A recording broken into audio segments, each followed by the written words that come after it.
Mohon saya menyesuaikan, izin mendiri Taruna Muda Putri Imigrasi, nama Rai Fadil Langkamane, Prodi Hukum Keimigrasian C, absen 15.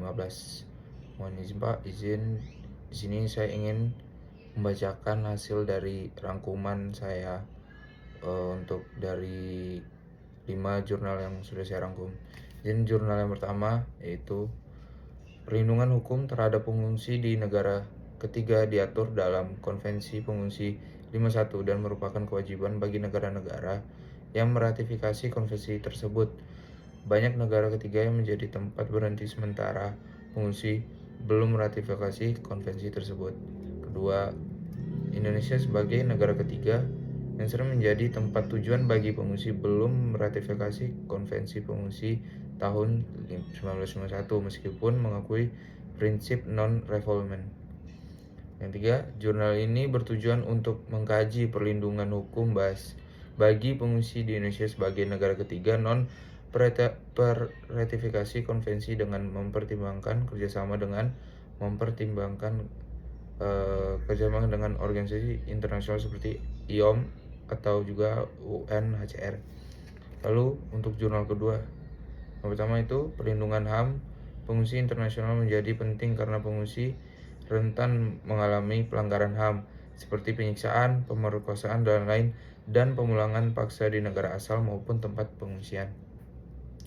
Yang kedua, pengaturan pengungsi internasional telah diatur dalam Konvensi 51 dan Protokol 1967 serta deklarasi regional seperti Konvensi OAU dan Deklarasi Cartagena. Ketiga, terdapat berbagai jenis pengungsi seperti pengungsi karena bencana alam dan juga bencana buatan manusia. Ketiga, ancaman pelanggaran HAM yang dihadapi pengungsi antara lain penyiksaan, pemerkosaan, diskriminasi, dan pemulangan paksa. Terakhir, perlindungan HAM pengungsi internasional juga penting untuk memastikan pengungsi mendapat perlindungan dan fasilitas dasar seperti kehidupan, keamanan, makanan selama di negara pengungsian sementara. Lalu untuk jurnal yang ketiga,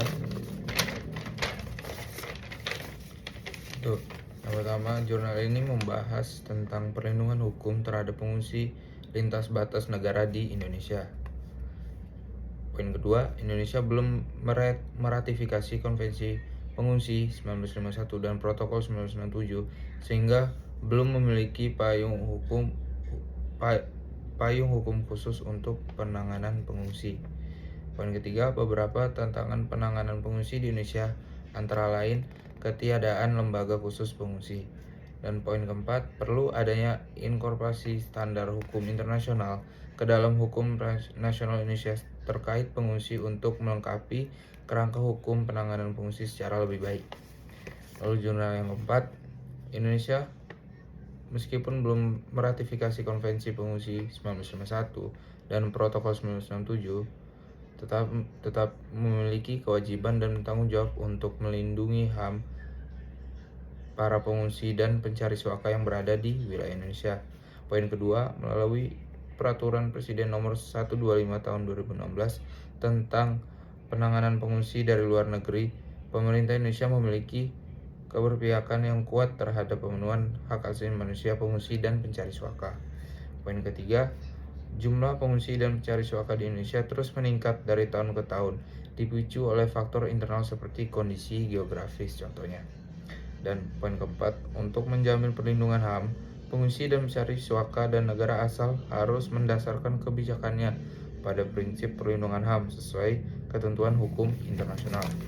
Lalu untuk jurnal terakhir yaitu jurnal kelima, poin pertama, pengungsi dan pencari suaka yang ada di Indonesia saat ini masih mengalami kesulitan antara lain tidak mendapatkan pekerjaan dan tidak menerima manfaat sosial. Poin kedua, diperlukan reformasi hukum dan kebijakan di Indonesia agar pengungsi dan pencari suaka dapat lebih terlindungi hak-haknya secara hukum serta mendapat manfaat dan perlindungan sosial yang layak.